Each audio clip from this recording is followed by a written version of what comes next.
Napakadali kong kausap doon sa about sa post ni Paring Japper Sniper. Kaya ko yan tinatawag na kumpare yan si Paring Japper Sniper kasi so hindi naman sa akin big deal yon, wala naman sa akin problema yon. Hindi ka pwedeng umasenso. Hindi pwedeng ikaw lang ang magaling. Dapat lahat pantay-pantay kayo. 0% na ang tiwala ko sa inyo dahil pati ako tinablan nyo. Sayang, good luck, no chance. Sa iyo yung sinasabi ni Paring Japper, walang iba kundi si ang pinakamahal ng doktor. Misik ang baby ko. Nakasindayang bunga. Kita nyo naman niya yung nagbintog-bintog na yan. Good morning everyone. So, dito para kami sa ospital. 4 na araw na kami dito. Bumili na nga pala ako ng pagkain namin ni Mary. Ayan. 4 na kanin. Tapos 2 klaseng ulam. So, maganda dito sa hospital na to kasi may karinderiya dyan sa baba lang. Tapos ang aking anak ay higa pa rin at matamlay na matamlay.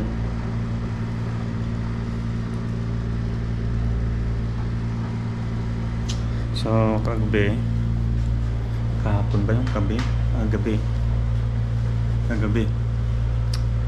kinabahan ako ng gusto dito sa batang ito dahil sinama siya, yung tipong akala ko nagbibiro-biro lang siyang paubo-ubo pag ganun lang yung ubo niya, tapos maya-maya nahihirapan na siyang huminga hanggang sa namutla, pinagpawisan ng bugto-bugto para bang hirap na hirap siya. Kaya yun, gabi na nurse na lang, tapos saktong ang nurse ay nag-iikot sa mga pasyente dito na naka-confine. Wala akong makita. Naiinis na ako nung mapanong kasi nahihirapan yung bata. So hanggang sa nakatulog na yung bata sa sobrang hirap ng naramdaman niya ng gabing yun, umokay naman siya. Kaso ngayon hindi pa siya nakakakain. Dito pa yung pagkain niya, iniinit ni Mary nandun sa may microwave dito na para sa lahat. Yan, init na. Hindi pa siya ulit nakakain. At kaninang mga alas 5 kinuha na ulit siya ng dugo. At doon na natin malalaman kung ano na yung ano niya, plateless.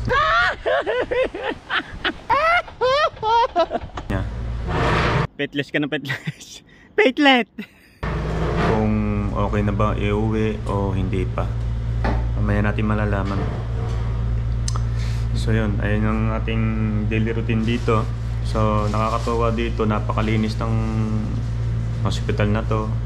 Araw-araw may naglilinis ng sa CR, sa mga basurahan, minamap tong sahig namin. Ayan, tapos maya may napuntang nurse, doktor. Yan, yung gabi lang talaga doon ako natakot sa batang ito kasi hirap na hirap siya huminga. Gumaganon-ganon pa siya, tapos paubo-ubo. Ayun, so mga kalogs, kaya ako gumawa ng vlog. May nalaman na naman akong issue. Sana nga para makabawi sa puhunan. Kausap ko si Paring Japper Sniper. Ito maniwala kayo. Ayan o, kaka-message niya lang nasa taas. Ayan o, Jeffrey Agravante. Ayan, kausap ko. Ayan, sige. Ayan. Kaya nga, ayan. Pinag-usapan kami mga kalogs dahil meron na naman siyang ipinost na malupitan. Kaya ako gumawa ng vlog na ito. Tsaka para alam nyo rin yung aming daily routine dito. Ayan o mga kalogs, pasensya na, sabi ni para ito. Pasensya na, 0% na ang tiwala ko sa inyo dahil pati ako tinablan nyo na. Sayang, good luck, no chance. Sino to sinasabihan na to? Ano ba naman yan? Ang dami agad nag-react. 1 hour ago lang kagigising ko na, kaya late ko agad na nakita tong issue na to, yung balitang ito, kung sino itong pinost na to. 0%. No chance, wala nang pag-asa. Hindi na bibigyan ng chance. Ito mga kalog. So kakain muna kami at mamaya nating pagkukwentuhan. Sino nga ba yun? Sino yung sinasabihan na 0% na wala ng pag-asa? Abangan nyo, yan ang sinabi ni Paring Japper Sniper. So kakain lang kami bago natin pagpatuloy ito. Patapusin muna namin ang aming pagkain. So tara na, let's go. Bago natin ituloy ang issue, may magandang balita ako mga kalogs. Dahil tumaas na, ayan, binalita sa atin ng nurse, tumaas na yung kanyang platelet ni ate. Ayan, nung nakaraan kasi 90 ang natitira na lang sa kanya.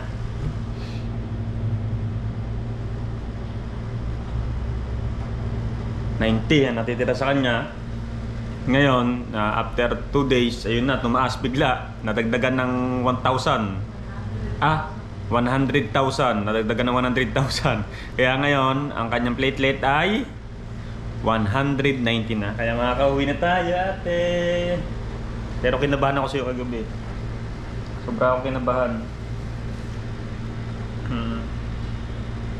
Uwi na tayo. May kita man si Rocky at si nanay at tatay. Yehey! Ayan, mga kalogs, yun ang pinakamagandang balita na narinig ko sa nurse kanina lang. At habang kumakain kami, napakinggan ko na yun nga ang naging resulta. Kaya inaabang lang namin yung doktor na magpunta dito. Tapos kapag sinabi, dineclare na ng doktor na siya, pwede na kayo umuwi. Ganyan, uwi na tayo. Kaya magpapasundo na sa tatay. At syempre, kahapon, ang running bill namin ay kumulang 12,000 kahapon. Ngayon, nasa 15,000 na yan. Kasama na yun, nasa 15,000 na yan. Tapos yung unang pasok namin dito, nagbayad si Mary ng cash ng 5,000 plus, sabihin natin 6,000. Wala pa yung doon, bayad ng doktor, hindi pa sinasama doon sa billing na yon, sa kasi tinitingnan namin yung billing namin, hindi ko magkano inaabot. So baka maging 15,000 nga mamaya. Tapos pag ipinasok yung sa doktor, hindi lang 50 na aabutin nun. Talagang aabot yan ng kumulang, sabihin natin pinaka malapit ay kumulang 30. Hindi sabihin natin mga 25, ganun. Kumulang nga eh. Kasi estimated ko, hindi, yung kaya ko sinabing kumulang 30, isinama ko yon yung unang ikinas na binayad yun nung una. Ayun, kasi kumulang 6,000 kasi yung walang 5,000 yung doktor, malalaman natin. So babalita ko na lang sa inyo kung magkano talaga yung mismong aabutin ng ating billing dito. Talagang ganun. Talagang ganun mga kalogs. At yung ay naabangan ng lahat to, panigurado. Yung about sa 0% na hindi na magtitiwala si Paring Japper sa kanila, wala nang pag-asa, wala nang chance. Ayun po ay walang iba kundi yung sinasabi ni Paring Japper Sniper na 0%, wala nang pag-asa, wala nang ibibigay na kung ano man pag-asa sa kanya, wala nang chance. Ayun yung sinasabi ni Paring Japper, walang iba kundi hindi ko rin alam. Hindi ko alam kung sino mga kalogs. Dahil tinatanong ko naman, pare, sino ba yung kaagad kagigising ko lang, nakita ko agad ang post mo na gayaw. Sino gayaw? Ay sabihin. Pero sa kanyang mga post na yon, sa mga ganyang post na yun, ay niwala ba kayo na wala lang yun? Hindi naman magpo-post ng ganun yun kung wala talaga siyang pero meron yun, ayaw niya lang sabihin. Dahil kapag sinabi niya kasi sa akin, ay alam niyo naman boy abunda ako, malalaman niyo agad. Hindi ko alam kung sino yung sinasabi ni Paring Japper na yun. Tawa lang kami ng tawa. Tapos kinongrats ko siya kasi yung sa birthday niya at saka nakahuli sila ng marami. Kaya panoorin nyo sa vlog niya, napakadami nilang huli na isda, kasama ng kanyang kupunan. So mamaya mga kalogs, at babalitaan ko ulit kayo kung ano man kaganapan at kung magkano man talaga ang totoong magiging billing namin dito sa hospital na to. So ang ganda na naman ako, ayos naman yung sa hospital na to, yung sa paglilinis, malinis talaga sila dito sa hospital. Sobra. Araw-araw talagang galing. So yun, ate, pagaling ka na, uwi na tayo. You want go home? Ha? You want to go home? Nangihina pa siya, lambot pa siya eh. Nangihina pa siya. Pero okay na yung ano niya eh, platelet niya eh. Kaya okay na yung kagigising lang din niya eh. So mga kalogs, balita ko na ulit kayo sa mga ibang kaganapan. Ha? Basta sasabihin ko sa inyo ha, hindi ko alam kung sino yun. Pero alam, kahit hindi ko alam kong merong pinapahagingan o pinapadaplisan si paring Japper do sa post na yun. Hindi lang natin makilala kung sino talaga. Okay guys, mag-go home na kami. At yun na nga, at magbayad na kami ng bill. 4 na araw tayo, no? 4 na araw. Hindi naman masyadong mahal yung sa ano namin sa kwarto, sa gamot na dextrose at kung ano man. Ito lang lahat. Nasa... Ito lang ito mga per... Oo nga, ito nga. Nasa 14,894. Nag-less ang PhilHealth ng 9,100. Kaya ang binayaran namin ay 5,794. Ang pinakamahal ng doktor. Ang total niya ay 19,105. Nag-less ang PhilHealth ng 3,900. Kaya ang binayaran namin sa doktor ay 15,205. So total 5,007 tsaka 15,000 naging yun, piso na lang o centavos na lang, 21,000 for days. Mahal yung doktor.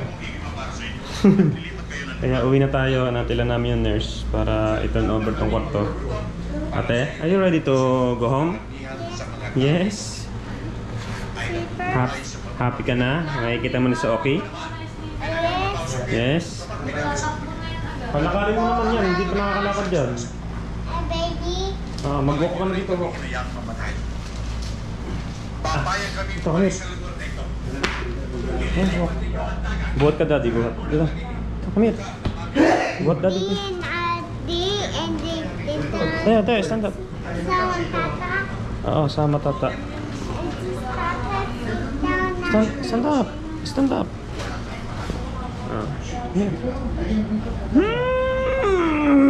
Gugumaanggaan ka ng konti ate ah.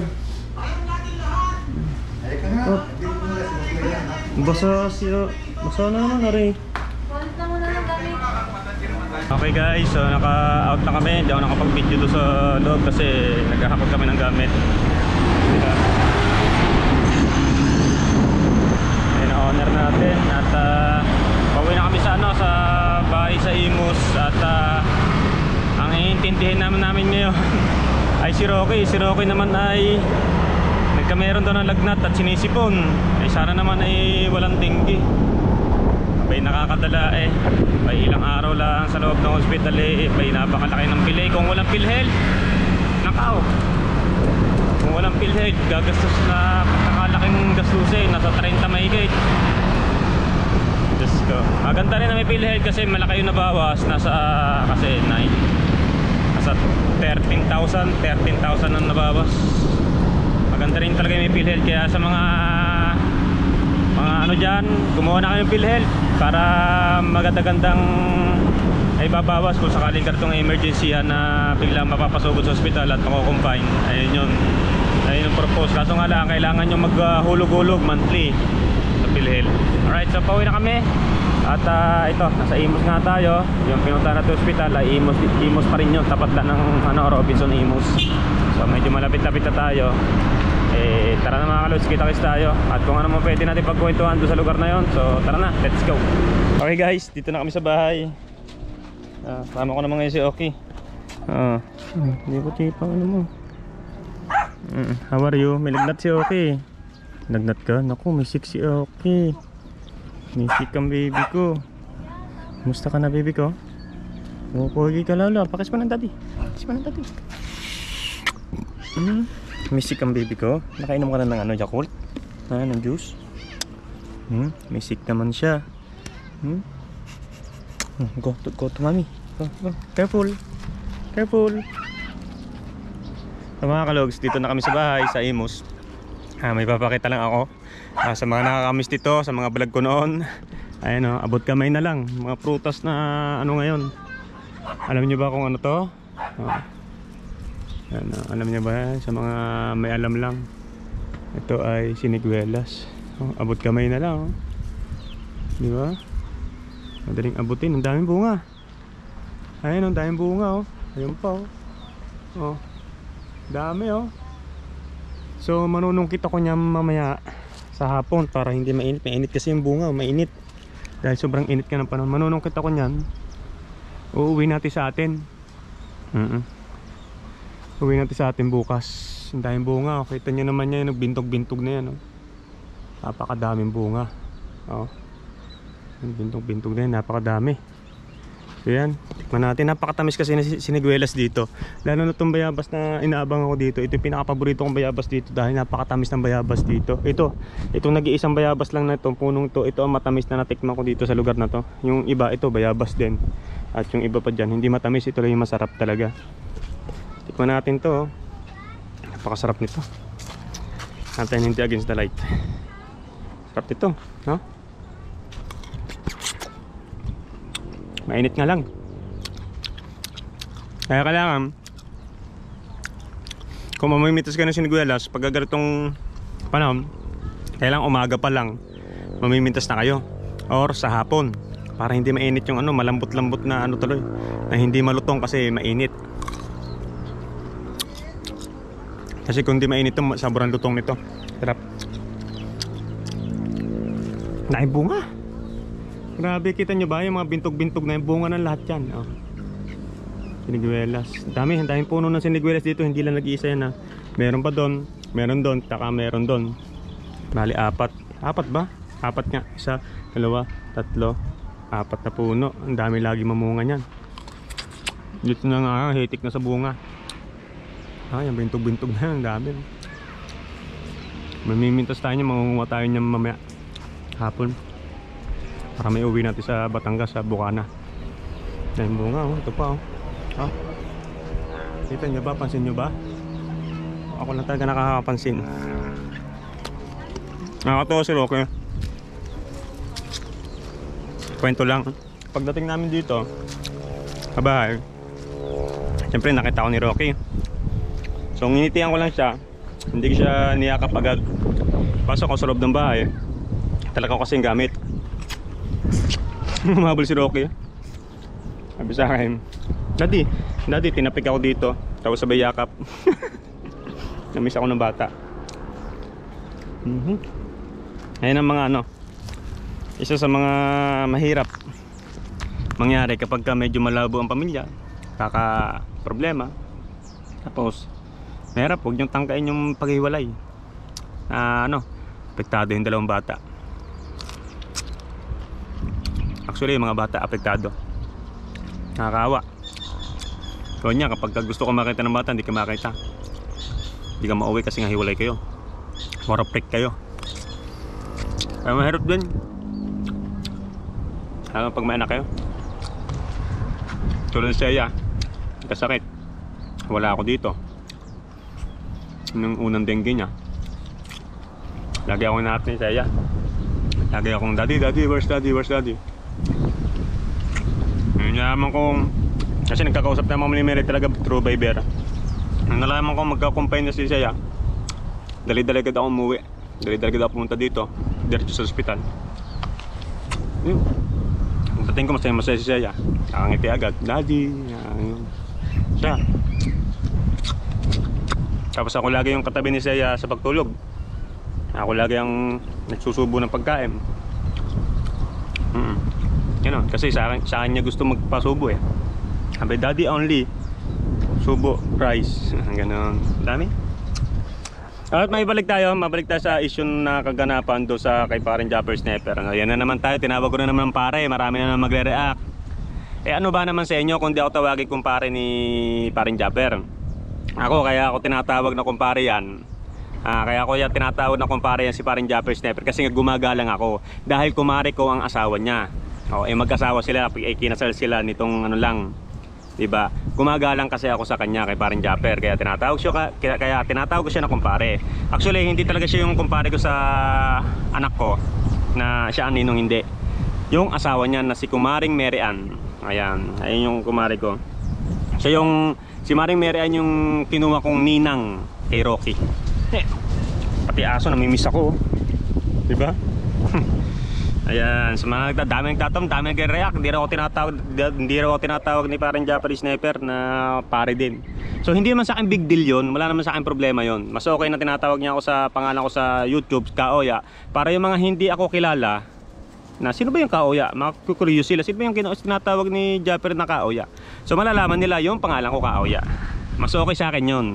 Oo. So hindi sa akin napaka big deal na tawagin ako. Pero sa mga personal ang tawag ng mga pag nagme-message kami, nag-usap kami sa personal, pre ang aming tawagan noon. So bahala kayo, bahala na kayo. Basta yun lang yung ano natin. Ang dami kasi nagano eh.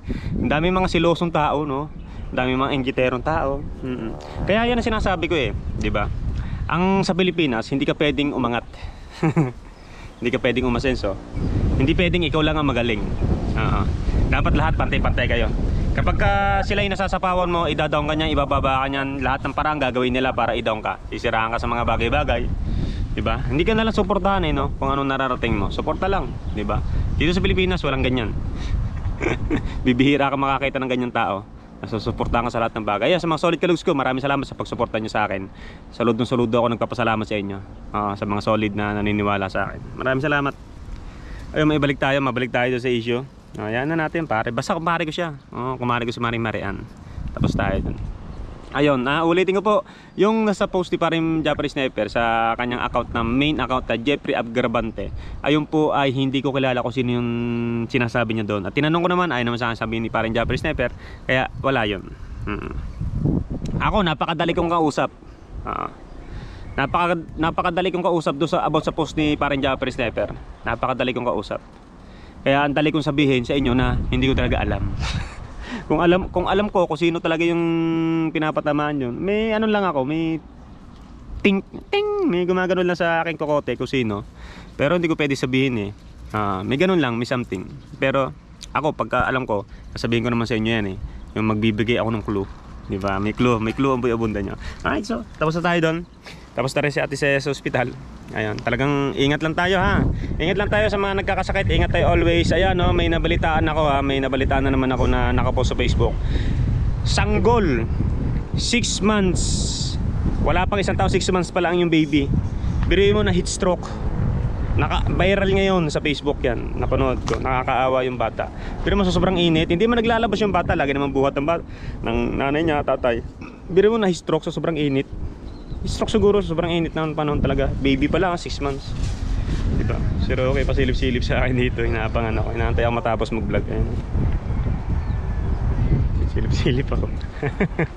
Kasi gusto niyo makabanting ako. Kaya tatapusin ko na to. So yun mga kalogs, ay hanggang dito na lang ating vlog for today. Maraming salamat. So baka bukas ako buwi sa atin, sa Bukana. Gagawa tayo ng vlog. Medyo okay naman yung paramdam ko. Parang nawala ata yung high blood ko simula nung umuwi ako dito sa Cavite. Gawa sa mga bata talagang matinding gamot ng bata matinding gamot ng bata. Sa mga nararamdaman ng mga dakilang ama, diba? Alright, so ayan, maraming salamat sa inyo ulit. Saludo po ako sa mga solid kalugs na naniniwala sa akin, sa mga nanonood sa mga hindi po nag-i-skip ng ads, sa mga kaibigan ko, kumare at kumpare, mga tito and titas, mami and daddy, sa lahat na nakakausap ko. Shoutout po sa inyong lahat. Huwag naman po sana magtampo yung iba na hindi porke hindi ko binabanggit yung pangalan dito, nakakalimot ako. Hindi po. Yung mga sinashoutout ko bandang dulo ng vlog na to, pangkalahatan na po. Mapasubscribe sa akin, mga hindi nag-skip ng ads, kumare, kumpare, lahat na po. Para wala akong tampuhan na nangyayari, pangkalahatan shoutout na po. So yung mga kalogs, hanggang dito na lang. Naban ako na, palabit. Naban ako ni Rocky. Kaya hanggang dito na lang, ating vlog for the day. Thanks so much. Bye-bye.